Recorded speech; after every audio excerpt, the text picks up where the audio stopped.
संवत 1375 से संवत 1700 तक इस काल की जो भी रचनाएं हैं वो शांत रस की प्रधानता है, उसमें भगवान की भक्ति की गई है।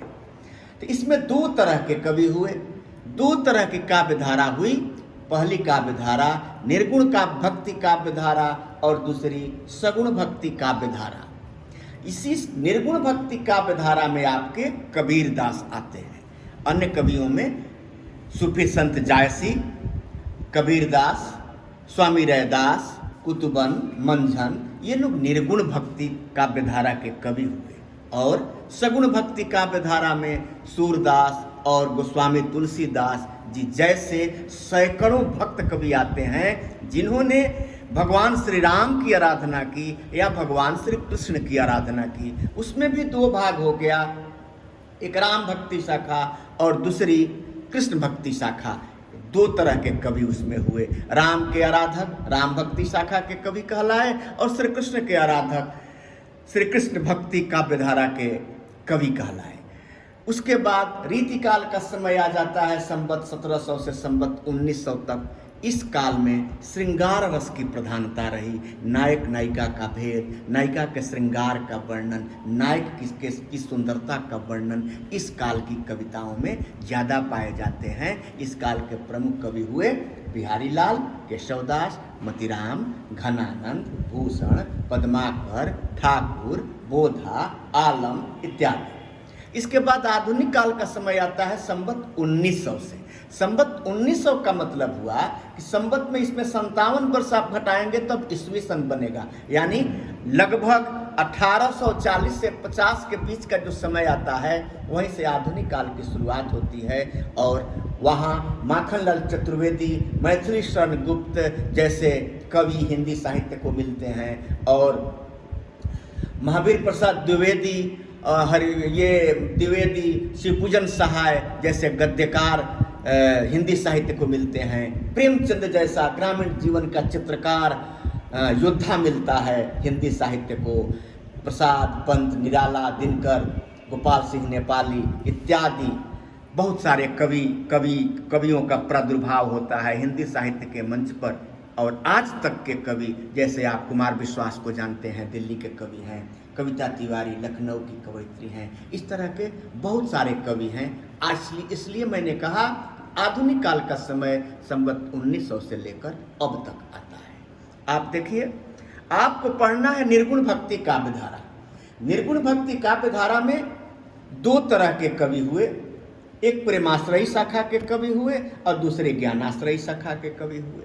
जो प्रेमाश्रयी शाखा के कवि हुए उनका मानना था कि प्रेम के बदौलत ईश्वर को प्राप्त किया जा सकता है।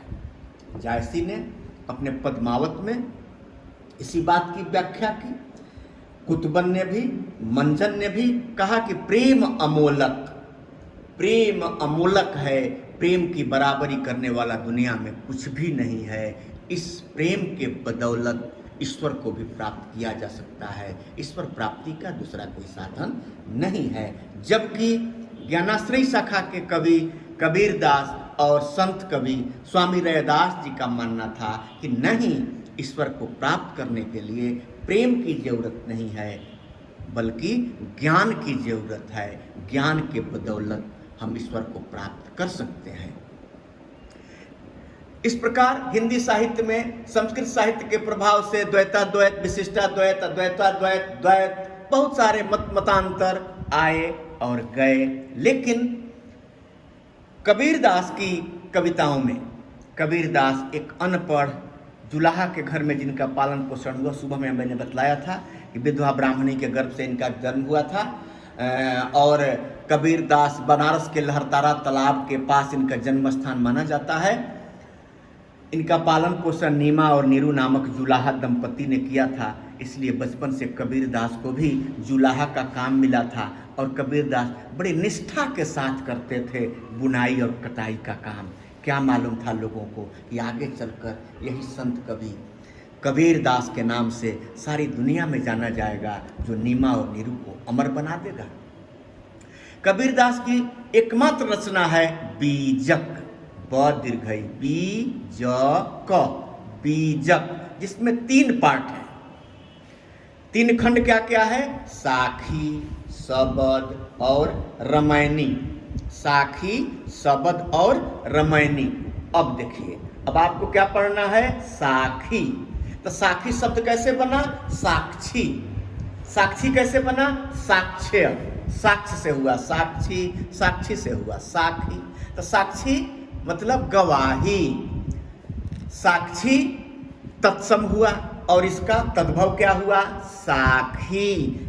इसका मतलब ये हुआ प्रत्यक्ष ज्ञान, जिसके लिए किसी गवाही की जरूरत नहीं पड़ती, उसे कहते हैं साखी, उसे कहते हैं साक्षी।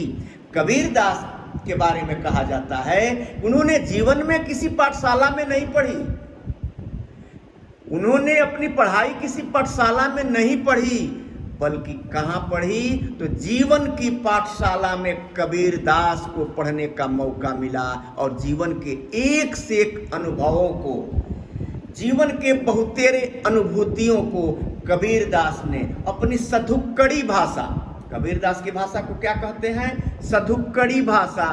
कुछ समीक्षक इन्हें खिचड़ी फरोश भाषा कहते हैं, कुछ समीक्षक इन्हें खिचड़ी भाषा कहते हैं, लेकिन मुझे तो सधुक्कड़ी भाषा कहने में ही ज़्यादा मज़ा आता है, इसलिए कि साधु संत की कोई निश्चित भाषा नहीं होती। जहाँ गए, जिस क्षेत्र में गए, उस क्षेत्र के शब्दों को लेकर वे अपने वाक्य बनाते हैं। इसीलिए कबीरदास की भाषा को मैं सधुक्कड़ी भाषा मानता हूँ। कबीरदास जी की कविताओं में अवधी के शब्द हैं, राजस्थानी के शब्द हैं, भोजपुरी के शब्द हैं, पंजाबी के शब्द हैं। विभिन्न भाषाओं के शब्दों का कुशल प्रयोग, सक्षम प्रयोग, सार्थक प्रयोग, योग्य प्रयोग, सत्य प्रयोग के कारण ही कबीरदास की भाषा को, एक अनपढ़ की भाषा को सधुक्कड़ी भाषा ही कहना पड़ेगा। कबीरदास जी के गुरु रामानंद जी हुए, ये लोग मूर्ति पूजा के खिलाफ थे,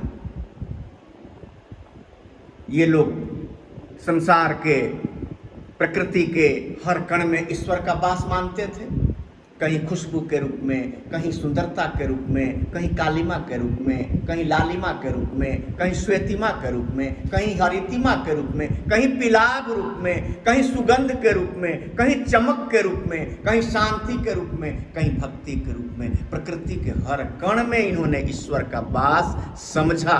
इनके अनुसार भगवान का स्वरूप कैसा है? तो निर्गुण है। भगवान का आकार कैसा है? तो निराकार है। तो निर्गुण का मतलब क्या हुआ?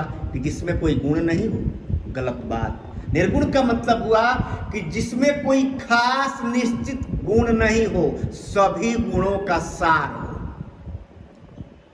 निराकार यानी कोई निश्चित आकार नहीं हो, सभी आकारों में व्याप्त हो। तो जो सभी सद्गुणों में व्याप्त हैं वे परमात्मा हैं, जो सभी आकारों में व्याप्त हैं वे परमात्मा हैं। और कबीरदास ने भी अपने परमात्मा को राम कह के संबोधित किया और स्वामी रैदास ने भी अपने परमात्मा को राम कह के संबोधित किया। हरि मोरा प्यू, मैं हरि की बहुरिया। कबीरदास ने कहा कि हरि मोरा प्यू, भगवान मेरे प्यू हैं, मेरे प्रियतम हैं, मेरे प्रियतम हैं, मेरे प्रेमी हैं, मैं उनकी प्रेमिका हूँ। कवि ने दाम्पत्य भाव की भक्ति स्थापित की, लेकिन अपने भगवान को, राम को निर्गुण और निराकार ही माना। इनके अनुसार भगवान अजन्मा है, अगोचर हैं, अनादि हैं, अनंत हैं, शाश्वत हैं, सनातन हैं, सर्वकालिक हैं, सार्वभौमिक हैं, सर्वदेशिक हैं, अनाम हैं, अकाम हैं, अनिष्ट हैं। क्या क्या कहूँ, भगवान हैं। खोजने की जरूरत नहीं है, पुकारने की जरूरत है और महसूस करने की जरूरत है। संत कबीरदास ने अपने जीवन के अनुभवों को अपनी कविताओं में, इन दोहों में, साखी के इन दोहों में, प्रश्न ये होगा कि कबीरदास की साखी किस छंद में लिखी गई है? कबीरदास का बहुत प्रिय छंद था, सबसे प्रिय छंद था दोहा। आप दोहा से परिचित होंगे, आप दोहा से परिचित होंगे। दोहा में श्री रामचरितमानस में भी चौपाई और दोहा है, और यहाँ भी आप दोहा छंद पढ़ेंगे। साखी की रचना कबीरदास ने दोहा छंद में की। तो मेरे प्यारे बच्चों, प्रश्न ये होगा कि कबीरदास हिंदी साहित्य के किस काल के कवि हैं? तो क्या उत्तर होगा? भक्ति काल। उत्तर क्या होगा? भक्ति काल। दूसरा प्रश्न होगा कि कबीरदास किस काव्य धारा के कवि थे? तो होगा कि निर्गुण भक्ति काव्य धारा। कबीरदास के गुरु कौन थे? स्वामी रामानंद। स्वामी रामानंद। कबीरदास ज्ञानाश्रयी शाखा के कवि थे या प्रेमाश्रयी शाखा के कवि थे? तुम्हारा उत्तर क्या होगा कि कबीरदास ज्ञानाश्रयी शाखा के कवि थे। इनका मानना था कि ईश्वर को प्राप्त करने के लिए ज्ञान की जरूरत है, ज्ञान ही सर्वोपरि है।